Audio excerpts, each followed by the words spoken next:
Pero muy buenas tardes, amada iglesia, amigos, amigas, ¿cómo están? Bienvenidos y bienvenidas a la parte del sermón de este culto 2.0 de jóvenes.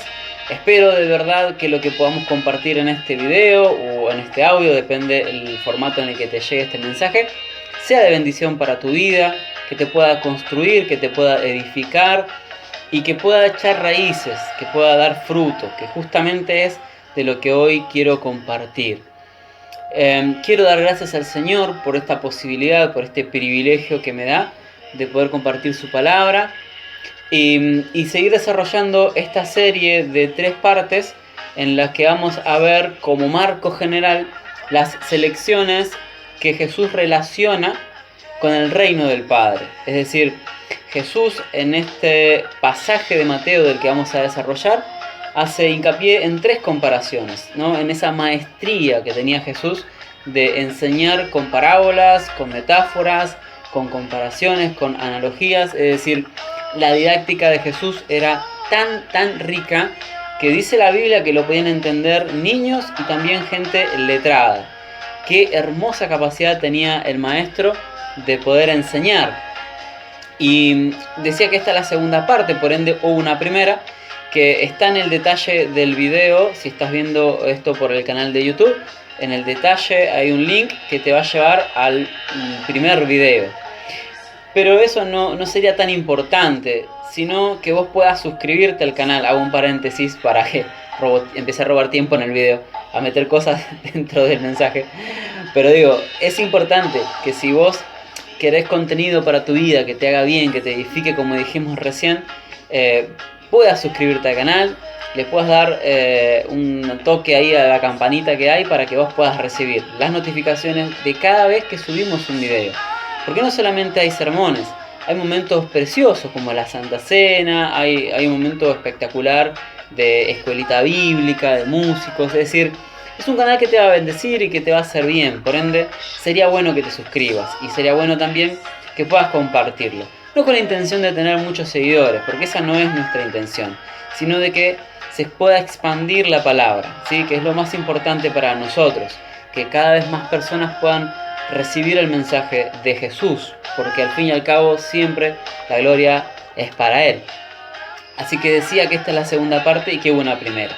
En esa primera parte, ¿sí? En este marco general del que mencionamos recién, Jesús va a hacer comparación entre 2 cosas que son bien conocidas: la senda ancha o la puerta ancha y la senda angosta o la puerta estrecha. Y es una comparación que voy a hacer rapidísimo porque, insisto, está en el otro video y no quiero robar tiempo de este. La puerta ancha es por la que pasa la mayoría de la gente, la más fácil, pero que lleva a la perdición, mientras que la puerta angosta es por donde pasa la menor cantidad de gente, la más difícil, y que lleva a la salvación. Jesús es esa puerta angosta, ¿verdad? Habíamos sacado esa conclusión y habíamos dicho también que la mayoría de las personas elige lamentablemente la puerta ancha. Y nos habíamos preguntado por qué y habíamos llegado a la conclusión de que existe una falsa percepción de libertad y de autogobierno que tiene el ser humano, y que esta percepción es una de las herramientas más brillantes que tiene el príncipe de este mundo, el gobierno terrenal que ejerce Satanás a través de esta ilusión. Entonces las personas dicen, bueno, a mí no me gobierna nadie, a mí no me domina nadie, yo me domino solo, yo me gobierno solo, nadie me puede decir qué tengo que hacer. Y eso es ganancia para el diablo, porque el ser humano no está creado para poder autogobernarse, sino más bien para ser gobernado. Pablo habla de que la mente es un campo de batalla y la dirige un costado o la dirige el otro. No hay grises en este punto.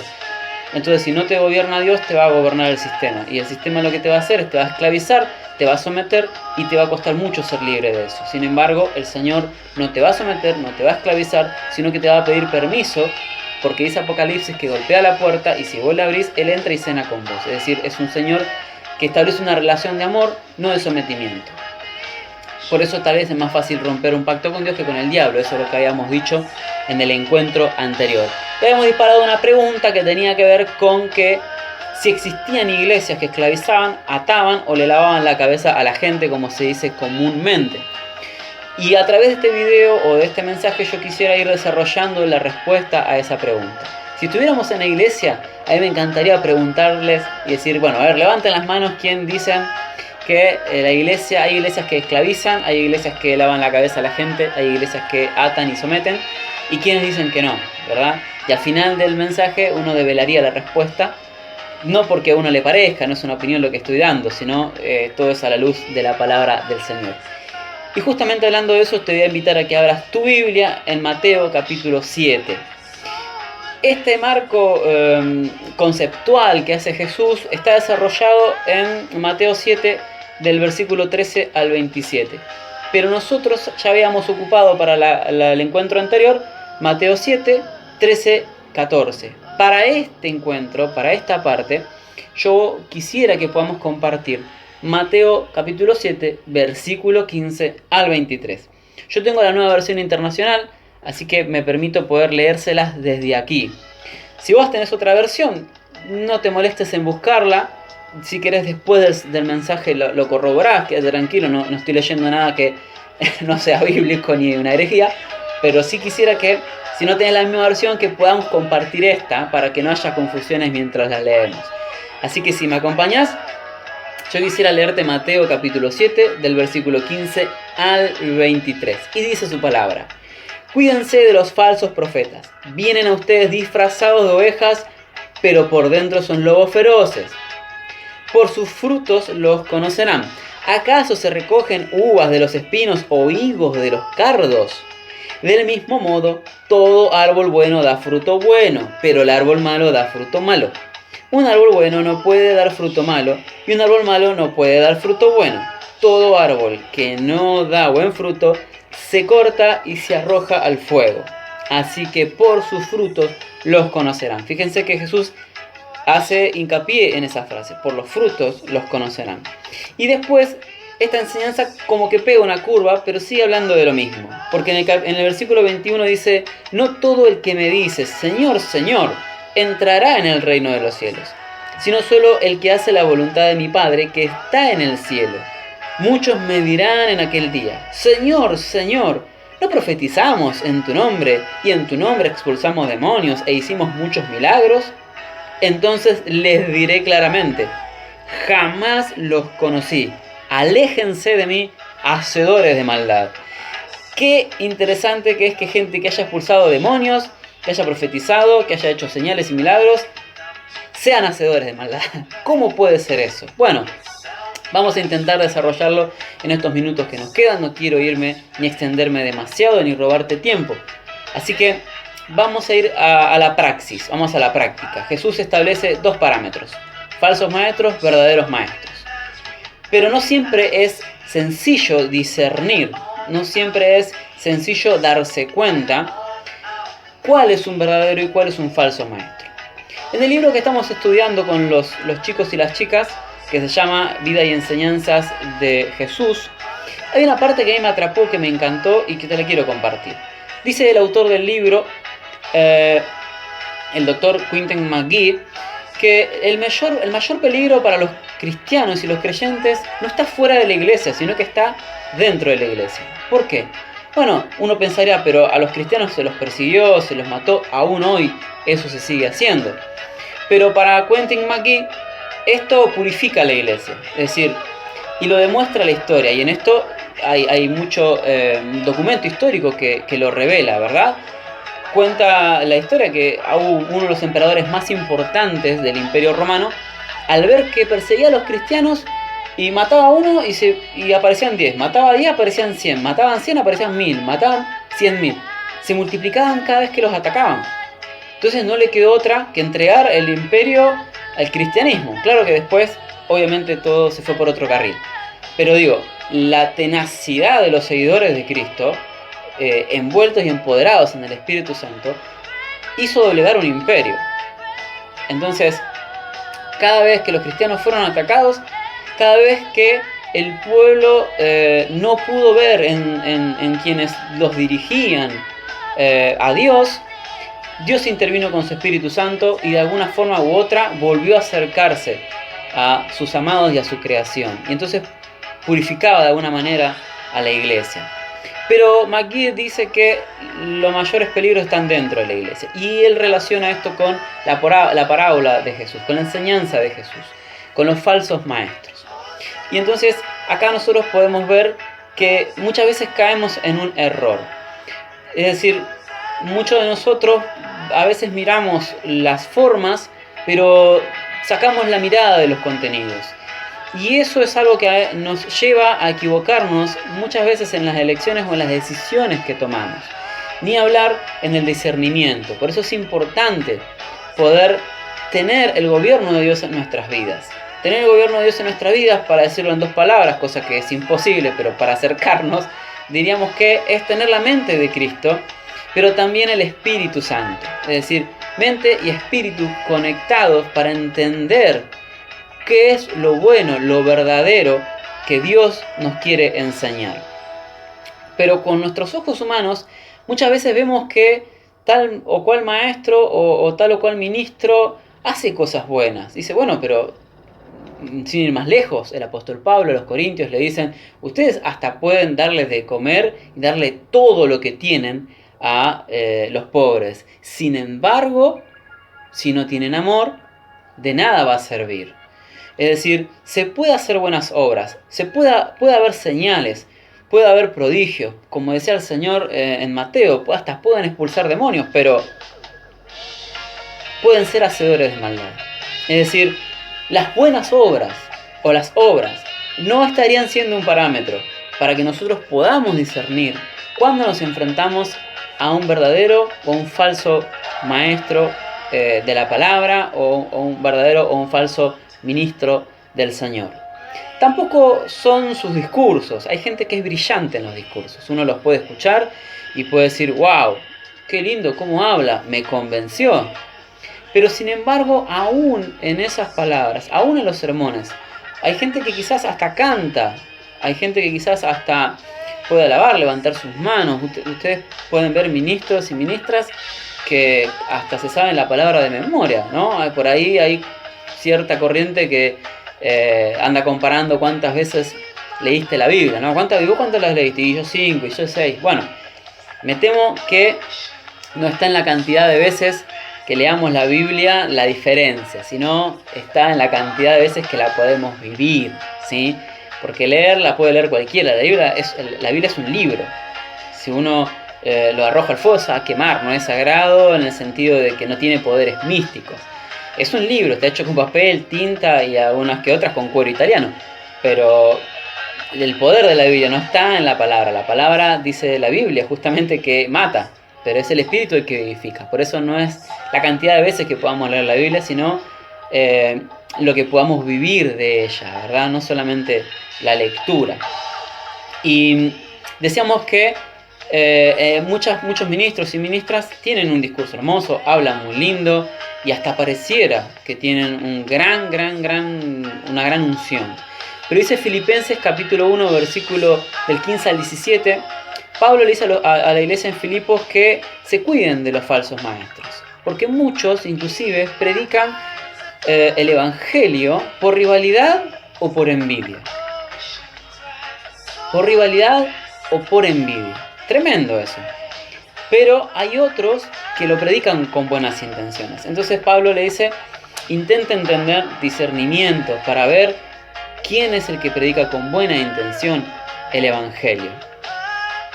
Ahora bien, decíamos recién que algunos ministros hasta inclusive hacen buenas obras. Y me olvidé decir algo. En el versículo 21, Jesús en Mateo 7:21, para ser más preciso, parafrasea una frase que podríamos decir que es que estos ministros no tienen ley, ¿sí? Es decir, Jesús exactamente lo que dice es, no hacen la voluntad de mi Padre. Entonces, estos ministros, por más que hagan buenas obras, no están bajo autoridad. No, ¿qué es estar bajo autoridad? No tienen el permiso de Dios. Dios no les indicó que hagan eso. Entonces, si Dios no te indica que hagas algo y vos lo haces igual, la intención no es honrar a Dios. Porque si el pastor a mí me dice, bueno, Adrián, no sé, podés limpiar la iglesia, y yo no agarro y no solamente la limpio, sino que la pinto, la revoco, el pastor me va a decir, bueno, no te dije que la limpiaras, solamente te dije que la limpiaras, no te dije que ni la pintaras ni la revocaras. Entonces en mi corazón mi intención va a ser que la gente entre y dice, ¡oh, qué linda que está revocada, qué linda que está pintada! Pero el pastor no me dijo. Entonces, bueno, pero sí está bien pintarle, sí, pero quizás él en su corazón tenía otro plan. Quizás él, a través de eso, Dios le habló para que haga otra cosa. Y yo lo eché a perder haciendo eso. Que en realidad uno nunca echa a perder la obra de Dios, ¿no? Porque después el Señor se encarga de reformarlo. Pero digo, que me quise hacer notar, me quise hacer ver, pero no, con algo bueno, pero no era lo que Dios me mandó. Entonces no tenía autoridad, ¿sí? Y eso pasa muchas veces con los ministros y las ministras. Entonces, podemos tener ministros y ministras que hablen muy lindo y parece que tienen unción y hablan de parte de Dios. Pero dice Pablo que pueden hacerlo tranquilamente por rivalidad. A veces uno escucha esto, ¿no? De que, bueno, se comparan a ver cuántos miembros tiene tal iglesia, tal otra. Entonces, no tenemos, digamos, el servicio de Dios para que el evangelio se extienda y la gente cambie su vida, sino para ver cuántos tenemos. Y eso tampoco es de Dios. Pero dice también que hacen buenas obras, ¿no? Pero no están autorizados. Entonces, ¿cuál será la intención que hay? Y para poder ver cuál es la intención que tienen, dice la palabra que el único que puede pesar las intenciones en nuestro corazón es el Espíritu Santo. Entonces, ¿qué es lo que nosotros nos va a ayudar a discernir, a darnos cuenta, a poder elaborar un pensamiento de forma tal que podamos entender si estamos frente a una enseñanza verdadera o una enseñanza falsa, frente a un ministro verdadero o un ministro falso? Bueno, lo que va a hacer que nosotros lo podamos discernir es el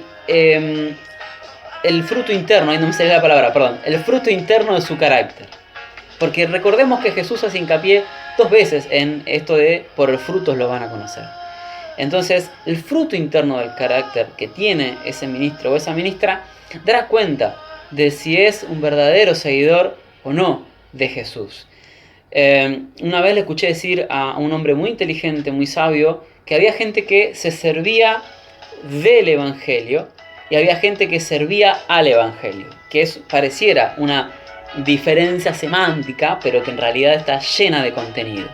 Y es verdad, hay gente que sirve al Evangelio, que sirve al mensaje, que sirve al Señor, que lo sigue. Y hay otros que intentan servirse de Él, ¿no? Como dijimos, intentan manipular, intentan llevar agua para su molino. Pero Gálatas capítulo 5, versículos 22 y 23 nos habla del fruto del Espíritu. Y acá yo quiero hacer hincapié en algo. No existen los frutos del Espíritu, sino que existe el fruto del Espíritu. El Espíritu es uno y es uno el fruto. Y entonces ustedes me dirán, bueno, pero ¿qué es entonces el amor, la alegría, la paz, la paciencia, la amabilidad, la bondad, la fidelidad, la humildad y el dominio propio? Lo tuve que leer porque son muchos, son 9. Entonces, ¿qué es? ¿No son los frutos del Espíritu? No, en realidad son las propiedades de un mismo fruto. A mí, por ejemplo, me encanta mucho comer bananas y manzanas. Ahora, yo como una banana y tiene muchas propiedades. Yo como una manzana y tiene muchas propiedades. O una mandarina, me encanta la mandarina. Tiene vitamina C, tiene otras vitaminas, tiene muchas propiedades. Pero es un solo fruto. ¿Por qué es un solo fruto? Bueno, porque acá es donde vamos al meollo de la cuestión. Jesús hace comparación entre 2 árboles. El árbol que da buen fruto y el árbol que da mal fruto. Y la Biblia dice que cada árbol da según su especie. Entonces, si es un árbol bueno, da buenos frutos. Y si es un árbol malo, da malos frutos. Por ende, todo lo que tiene ese árbol se va a exteriorizar. Y a esto es a lo que nosotros llamamos el fruto interno del carácter. Si vemos una persona que de repente no le gustan los niños, no le gusta estar con la gente, no le gusta hablar, termina de predicar, se sube al auto y se va, digamos, ahí habría que ver qué pasa con eso, ¿no? Pero si vemos a alguien que le encanta rodearse de la gente, o los niños, se queda charlando, ora, saluda. Por dar un ejemplo concreto, ¿no? No es que todo se resume a eso. Estamos viendo a alguien que tiene muchas propiedades de este fruto del Espíritu, ¿no? Porque el fruto de la naturaleza pecaminosa es todo lo contrario, ¿verdad? El egoísmo, el individualismo, la envidia, los celos. Pero el fruto del Espíritu tiene que ver con todas estas propiedades. A mí algo que me encantaba de Jesús era que Jesús andaba entre los chicos, entre los niños. Y como dice el dicho popular, los niños no mienten. Y si los niños se acercan a Jesús era porque Jesús seguramente era alguien muy, muy divertido, muy ameno, alguien muy agradable. Los niños no se acercan a las personas que desayunan limón y vinagre, ¿verdad? Esos que se quieren hacer los serios, como por ejemplo hace un tiempo, bueno, había un periodista famoso que conducía un noticiero que decían que era muy serio porque no se reía, pero en realidad la seriedad pasaba por otro lado, ¿verdad? Y Jesús era una persona sumamente agradable. Todo el mundo quería estar con Jesús. Y entonces el fruto interno del carácter de Jesús era todo esto que mencionamos. Amor, alegría, paz, benignidad, gozo, templanza, humildad, bondad, fidelidad y todas esas propiedades que tiene el fruto del Espíritu. Mi amada hermana y mi amada hermana, amigos y amigas, no quiero extenderme mucho más, pero quiero decir que en estos tiempos en los que es tan difícil, mientras doy vuelta el machete para terminar, discernir, ¿no? Es tan difícil discernir porque cada vez hay más herramientas para ocultar las cosas, ¿no? Uno puede sacarse una foto y si no le gusta la arruga que tiene, ahí, pum, Photoshop, chau arruga. Intentemos no usar Photoshop para nuestra vida espiritual, ¿verdad? No usemos Photoshop para nuestra vida espiritual, no usemos... hay un programa que hace que gente que canta muy mal pueda cantar muy bien, lo voy a buscar porque lo voy a usar, pero intentemos no usar eso, ¿verdad? Intentemos ser lo que Dios nos manda a hacer, intentemos que el fruto interno de nuestro carácter sea el del Espíritu Santo, para poder entender y discernir aquellos maestros y maestras que nos están hablando y poder entender cuándo viene algo de Dios y cuándo algo no viene de Dios. Y vos me decís, ¿y para qué quiero saber todas estas cosas? ¿Qué tiene de bueno todo esto? Bueno, es sencillo. Nosotros nos vamos a conducir según lo que nos enseñan. Según lo que siembran en nosotros, vamos a cosechar. Entonces es importante aprender de los buenos y verdaderos maestros, de los buenos y verdaderas maestras. Porque si aprendemos bien, entonces haremos bien, nos conduciremos bien. Habíamos visto en la primera parte la elección del camino, la elección de la puerta. En esta segunda parte hemos visto la elección del guía. ¿Quién nos va a guiar? ¿Un verdadero maestro? ¿Un maestro falso? ¿Falsas enseñanzas? ¿Verdaderas enseñanzas? ¿Quién nos va a guiar? Pero de algo estoy seguro. En la tercera parte vamos a entender, vamos a intentar elegir un legado. ¿Qué vamos a dejar? Pero antes de esto, yo quiero terminar con dos cosas. La primera, si me estás escuchando o estás viendo y hace mucho tiempo que no te congregás, me encanta esta parte porque yo quiero dirigirme a aquellos que están lejos de casa. Yo quiero decirte que si alguna vez te cruzaste con una persona así como la que mencionamos hoy, que quizás te dañó, te sentiste usado, usada, sentiste que te hirieron, yo quiero decirte que la respuesta a esa pregunta inicial, de que si hay iglesias que manipulan a la gente, que le lavan la cabeza o que la atan, la respuesta es no. Las iglesias no hacen eso. Quizás el lugar donde vos fuiste hizo eso, pero si el lugar donde vos fuiste hizo eso, entonces no era una iglesia. Porque la iglesia es el cuerpo de Cristo. Y si es el cuerpo de Cristo, está conectado a una cabeza.